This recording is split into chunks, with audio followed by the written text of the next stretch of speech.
Di tengah upaya memperkuat kemandirian ekonomi orang asli Papua, hadir sosok inspiratif yang menunjukkan bahwa produktivitas dapat tumbuh dari kreativitas, keberanian berinovasi, dan ketekunan mengelola potensi lokal. Franky Duwith, petani jamur tiram asal distrik Aimas, Kabupaten Sorong, menjadi contoh nyata bahwa ekonomi rakyat bisa berkembang dari usaha rumahan yang dikerjakan dengan hati, konsistensi, dan pengetahuan yang terus diasah. Pada Rabu 26 November 2025, Pokja Papua Produktif berkesempatan mengunjungi rumah produksi jamur tiram milik Franky. Kunjungan ini bukan sekedar melihat proses budidaya, tetapi juga menyaksikan langsung bagaimana Franky menerapkan teknologi sederhana, mengelola ruang produksi yang efisien, serta menjaga kualitas panen, sehingga mampu menghasilkan pemasukan yang stabil bagi keluarganya. Lebih dari itu, usaha ini membuka peluang ekonomi baru bagi warga sekitar, sebuah bukti bahwa pemberdayaan dapat dimulai dari skala kecil namun berdampak luas. Apa yang dilakukan Franky sepenuhnya selaras dengan misi pembangunan Papua produktif, mendorong ekonomi rakyat berbasis sumber daya lokal, memperkuat ketahanan pangan keluarga, menciptakan lapangan kerja, dan menghadirkan contoh nyata kemandirian bagi generasi muda Papua. Kisah Franky menegaskan bahwa dengan pengelolaan yang baik, potensi lokal Papua tidak hanya menyimpan kekayaan alam, tetapi juga menyimpan kekuatan ekonomi yang mampu menumbuhkan martabat dan kesejahteraan masyarakatnya.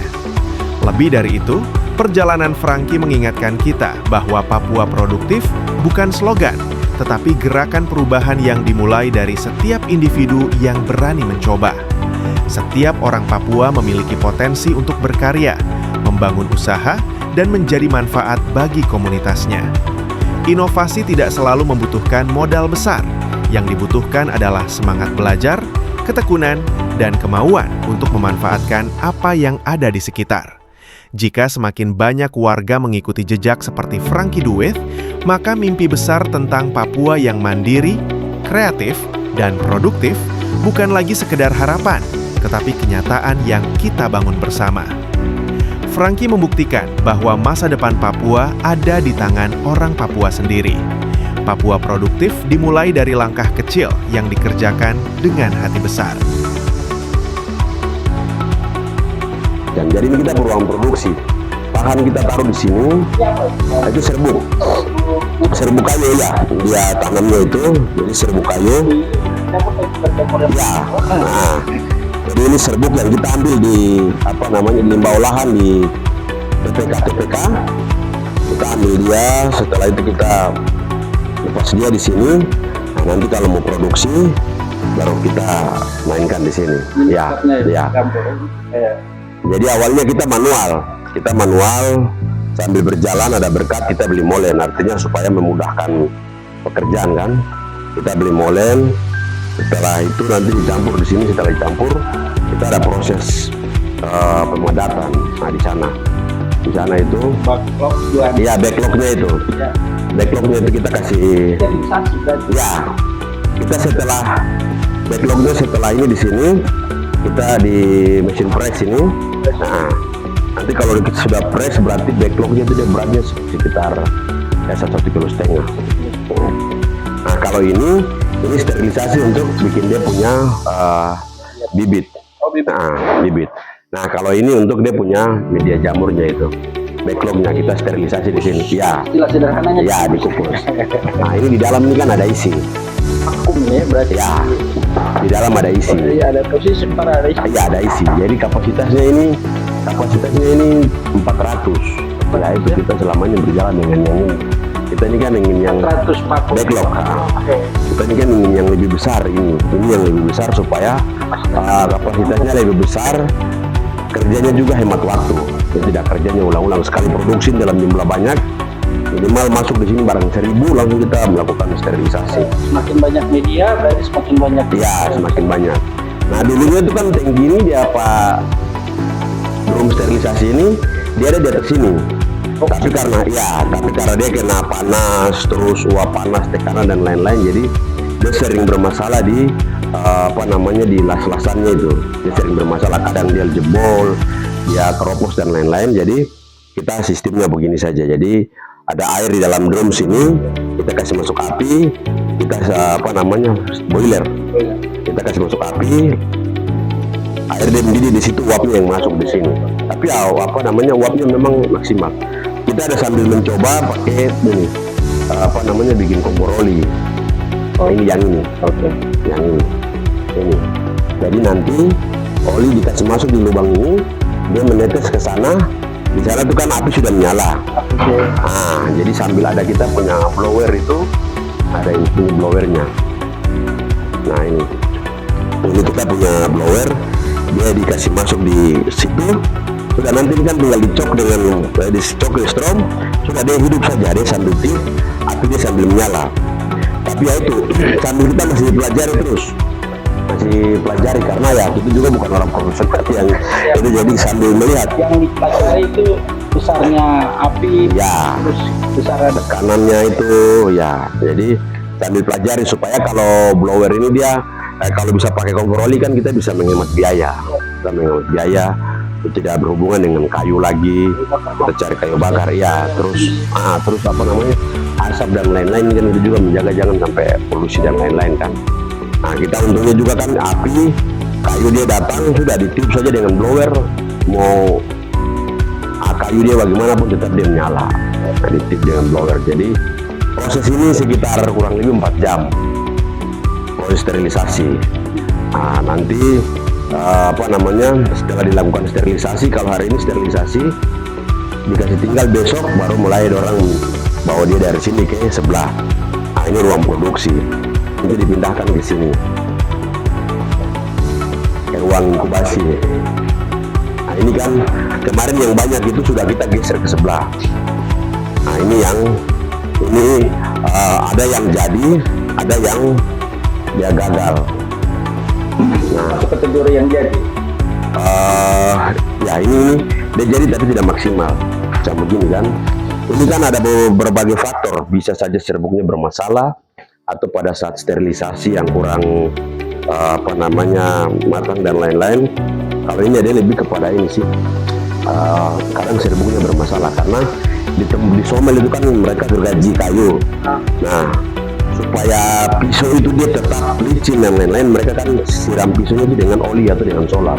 jadi Ya ada terkontaminasi di situ.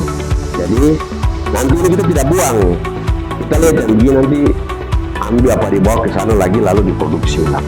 di lewat proses tadi Ya diproses ulang, diproduksi campur dia ulang. Kalau ini bibit, dulu bibitnya bikin dari kita beli dari Jawa, tapi sekarang ya puji Tuhan kita sudah bisa ini F2 nya. jadi Pak, ini posisinya sekarang bukan beli bibit ya? Kita sudah bikin sendiri ya, walaupun belum sempurna tapi ya kita berusaha Ya, kita ketergantungan nih bibit juga kadang menghambat proses juga ya. Betul, karena biaya produksi dan lain-lain, terus biaya pengiriman, nah itu yang bermasalah di situ. Ini kan sudah mau tinggal berapa hari lagi sudah full semua ini. Sudah full, Ya, digunakan siap backlog tadi. ya backlognya. Nah itu yang sudah ini sementara. Ini sudah dilakukan penanaman bibit, tinggal menunggu dia perempatan dia punya miselium. Kalau sudah full semua, baru kita bawa ke ruangan penjamuran. Oke. Nah ini ruangan penjamurannya di sini. Ini kan tiap hari orang beli jadi ya, kadang ya. Nah ini jamur-jamurnya ini. Jadi ya ini kalau sudah begini ini kan sudah siap panen semua. Panen ya. Ini berapa minggu nih Pak? Ini sejak bikin itu kan serbuk, kita pakai serbuk kayu matoa atau matoa ini dia kan kategori kayu yang keras lah. Nah jadi kalau kita pakai sengon kan dia lebih cepat dia pelapukannya. Beda ya matoa dia kan agak keras. Nah jadi biasanya sampai 2-3 bulan lah, sampai 3 bulan baru dia mulai start jamur keluar. Nah karena kayu keras jadi kan dia masih proses pelapukan dan lain-lain lagi di dalam, jadi bisa sampai dari mulai jamur ini bisa sampai 4-5 bulan lagi baru dia selesai. Dia punya masa produktif selesai. Artinya panennya bisa setiap hari. Ya, setiap Ya, tadi proses inokulasi itu sampai 4 sampai 5 bulan. Itu baru puncaknya habis, berarti harus dibuang dibuang kembali. Nah, dibuang nanti itu kan kita buang limbahnya di luar situ. Itu bukan berarti kita buang untuk ini, tidak, nanti sebentar petani ambil. Ada manfaatnya juga. Ada manfaat untuk petani. Ya, pupuk organik. Ya, jadi ini petani mereka nanti ambil di sini. Nah, yang ini Ambilnya gratis atau? gratis kita kasih saja. Dia punya ekonomi ada ini ya. Iya. Kita kasih, kita simbiosis mutualisme, kita memberdayakan. Kan sebenarnya kalau lihat sudah jadi media tumbuh, bukan jamur lagi tapi Tanaman kadang ya, merica, ya semua. Jadi biasa. Ini kita kasih biar bisa ya, nanti mereka tunggu sampai kalau dia sudah benar-benar itu baru mulai dong datang. Kadang kita tidak ada tuh, sudah petani dong sendiri dong keruk sendiri dong ambil sudah. Kita malah terima kasih lah, sudah kamu kasih keluar dia. Kasih bersih baru nanti kalau ini keluar kita ini lagi kita lepas. Ini kan biasa ibu tuh dong macam gini. Ini jamur ikut ya. Sisa dari ya ini nanti baru masak lagi ibu orang di rumah sini. Dari sini. Jadi kadang teman-teman yang mahasiswa juga nanti datang mempraktek di sini apa semua ya. Ini dari Uni Muda, dari WMS, dari Victory, adik-adik SMA modeling yang di SP3, SMK AIMAS ini, mereka sering sering disuruh ke sini. Praktek lapangan magang. Kalau magang ya praktek ada 1 bulan apa 2 bulan lalu itu dari WMS mereka ke sini. Kalau Pak Sadap bisa lebih kepada lihat untuk tidak pada Papua untuk yang kesini kalau mereka tadi ya, artinya supaya kita saling memberikan edukasi, berikan pemanfaat pencerahan buat mereka, bukan yang langsung kamu kuliah selesai baru ribut-ribut menjadi PNS, kamu jadi apa ya, kembangkan tuh kan kuliah itu kan sesuai dengan jurusan ya, manfaatkan ilmu yang ada itu. Jadi kadang dari sini pokoknya universitas yang dan sekolah-sekolah beberapa yang mereka biasa ke sini, mereka sudah tahu kalau mereka menyurat ke kita pasti langsung mereka disitu cantumkan ada anak-anak Papua sekian orang. Harus jelas ya. Iya, harus jelas. Itu jadi syarat ketentuan. Iya. Jadi kita sampaikan bukan kita menolak orang, cuman ya kita lebih kepada kita pada anak Papua dulu supaya mereka termotivasi. Mereka termotivasi, kenapa kakak ini bisa terus kita tidak bisa, apalagi dengan perkembangan ilmu yang sudah perkembangan zaman ini kan semua itu kan bisa diakses lah gitu. Ya kan dari kerja ini kan bukan langsung jadi, ini juga awalnya hanya termotivasi saja kan. Hanya termotivasi, hanya lihat orang mereka cerita termotivasi ya kita lakukan ya, begitu anak jalan. Kerja yang Pak punya. Kita manfaatkan keluarga. Kita kerja dari keluarga sih. Ya. Lebih hemat, lebih. Ya. Kita manfaatkan keluarga, ada 4 orang. Jadi suami istri, nanti istri yang dibantu kerja, kadang suami itu nanti belum pergi cari kayu. Untuk kayu bakar atau kita cari kayu, belum pergi cari bahan untuk produksi serbu kayu itu. Keliling-keliling di TPK, keliling. Ada nanti isi di karung, setelah itu dibawa ke sini, nanti baru kita pergi bayar. Jadi intinya saling memberdayakan dari keluarga dulu, sambil kita melihat peluang-peluang atau ide-ide usaha baru yang mungkin bisa kita kembangkan lagi, karena tantangan hidup ke depan ini kan bukan hanya gini-gini saja. Tantangan hidup ke depan kan semakin serius, apalagi efisiensi anggaran yang hari ini sedang terjadi ini kan dia berdampak kepada semua, sangat-sangat berdampak. Jadi ya pada prinsipnya selama ini semua berjalan lancar, tidak ada masalah, sampai kepada mungkin macam perizinan NIB, perizinan OSS dan lain-lain kita pengurusannya semua ada. Kita punya produk turunan yang jamur tiram itu, jamur crispy itu proses sudah lewat NIB-nya, itu semua KBLI, itu semua kita sudah sejauh ini terus ke pasar kan biasanya ada halal begitu. Kalau halal itu nanti kalau kita sudah produksi kan itu kan yang bahan makan, tapi kalau yang ini kan ini bukan produk olahan yang ini kan yang masih dikonsumsi. Produk primer. Ya. Nanti kalau masuk ke produk turunan, itu baru halal.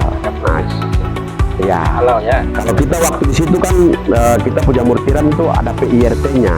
Tuh PRT-nya semua ada, kita punya itu di sini itu semua. Waktu itu sudah mau meranjak ke yang halal, cuman ya itu kita kembali lagi karena harus cukupkan produksi kebutuhan di pasar ini. Jadi ya kita kembali ke sini untuk tetap fokus laksanakan budidaya jamur tiram ini. Jadi kita awalnya itu ada 3, tapi mulai turun sampai sisa 2. Saya sama ada teman satu di tikungan di Pasar Mariat, di Mariat sini dekat gereja itu. Sampai jauh ini Pak, saya lihat dengan ini kan hampir sebagian besar ini usahanya mandiri ya. Gerak dari motivasi, bergerak dari kadang kan ketika kita usaha-usaha begini kita membutuhkan peran dari pemerintah. Betul. Kalau menurut Pak sendiri, terlepas dari Pak punya usaha, saya yakin Bapak punya jiwa motivasi, Pak Duit luar biasa. Harapan sebenarnya kalau Pak Duit sendiri kan yang jelas pasti, apalagi anak muda Duit ini Papua yang jarang-jarang toh punya usaha seperti ini. Harapan Pak untuk pemerintah seperti gimana? Bicara harapan sudah capek harapan. Jadi 8 tahun. 8 Jadi tahun. kami pada prinsipnya begini, saya sama istri sampaikan bahwa orang Papua ini bukan hanya kita dua saja. Jadi kita usaha ini ibaratnya orang main bola. Usaha ini mau pemerintah apa lagi yang datang? Ketemu menteri sudah, bupati sudah, semua sudah. Biasa, oke. Nah, kita bersyukur karena ini ada itu bank yang bisa memberikan akses keuangan. Kita harus kredit sampai 500 juta lewat KUR. Terus kalau tuh beri baku ribut dengan otsus orang bicara selama ini lebih baik stop, sabar dulu. Jadi tadi saya bilang ibaratnya kayak kita main bola. Pemain bola dia bawa bola sampai di gawang belum tentu dia kasih gol. Sama, yang tadi saya bilang, semua orang yang berperan penting punya kebijakan ini selalu datang ke sini. Sampai DPR pun datang ke sini. Tapi untuk kadang mau mengakomodir ini ya nanti dulu. Tapi ya sudah tidak jadi masalah. Kalau kita mau pergi menghabiskan waktu untuk pikir barang itu tidak bisa maju, sudah jalan saja. Macam contoh kemarin ada dari dinas perindustrian provinsi ada datang ke sini. Mereka ada datang, mereka lihat nih, mereka mau menyampaikan, Pak, ini ini kita mau masuk Bapak berkasih nanti jadi ini untuk Pak Gubernur. Ya oke, barangnya selesai, selalu saya dengar, jadi oke. Apa yang kau minta saya kasih saja.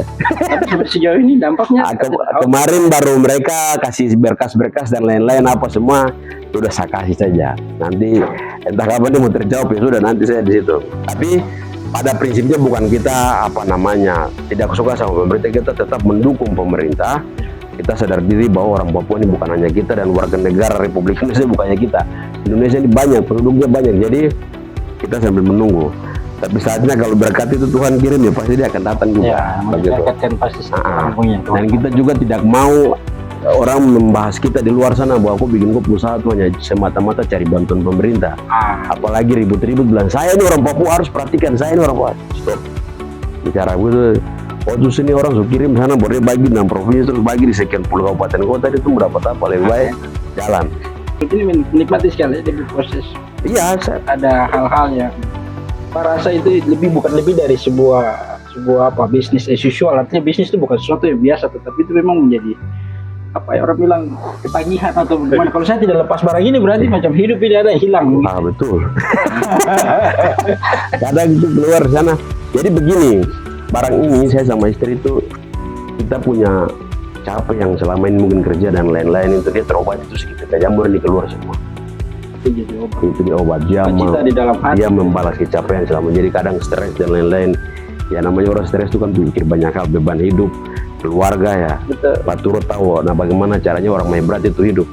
Ketika kau sudah di atas itu tidak mungkin kau lihat kau berdiri sendiri, kau harus lihat yang di bawah. Jadi semua harus itu harus kita harus berpikir dari usaha kita ini bagaimana kita pisahkan pos-pos ini untuk kebutuhan keluarga, pisahkan pos ini untuk mungkin keluarga ada bikin masalah, bantu tenda, bantu PRK dan lain-lain. Jadi ya itu harus kita pikirkan semua. Jadi kadang persoalan itu emosional dan lain-lain itu ya. Datang lagi jamur yang misalnya pagi dia kecil itu baru keluar kecil sih kok sudah 1 jam kemudian dia sudah besar ini. Jadi ya itu jadi liburan itu. Pak punya kalimat motivasi Juga mungkin ada orang-orang yang ini punya usaha seperti begini, pasti juga punya motivasi seperti apa. Ya, artinya kan kita ini manusia, Tuhan ciptakan manusia itu kan dia yang sempurna daripada segala semua yang diciptakan hari-hari sebelumnya.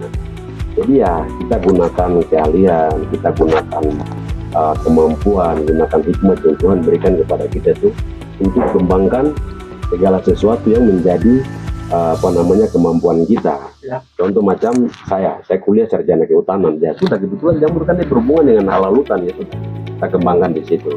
Mungkin ada kita anak-anak Papua yang dia punya keahlian yang misalnya bikin digital dan yang lain-lain, ya silakan mereka kembangkan itu, mereka kembangkan.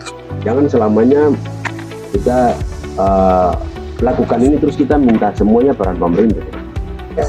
Jangan minta peran pemerintah. Ada akses-akses yang pemerintah lakukan, pemerintah buat lewat ya mungkin ada jalur kredit dan lain-lain. Tapi kalaupun mungkin misalnya ada bantuan pemerintah yang datang ke kita perhatikan begitu, itu rezeki kita. Terus jadi kesempatan Ya, berusaha. Jadi jangan pernah menjadikan usaha kita ini sebagai alat untuk pergi ke orang-orang pemerintah untuk minta ini. Itu nanti malah pemerintah bosan, pemerintah dia tidak. Jalan saja. Nanti pada akhirnya semua orang akan datang lihat, dan ketika usaha kita ini maju, berkembang dan lain-lain, ya pasti pemerintah juga mereka akan bangga. Oh, ini walaupun itu tidak perhatikan, kita mungkin jarang melihat dan lain-lain, tapi mereka bisa berusaha sendiri untuk mengembangkan itu. Artinya kembangkanlah apa yang menjadi kemampuan kita, lakukanlah semua yang hikmat yang Tuhan sudah berikan ke kita, sudah dilaksanakan untuk kembangkan diri masing-masing. Jangan selamanya setelah kuliah selesai terus mau ribut jadi PNS, kuliah selesai mau ribut jadi PNS, terus semua menjadi PNS, berarti menjadi petani.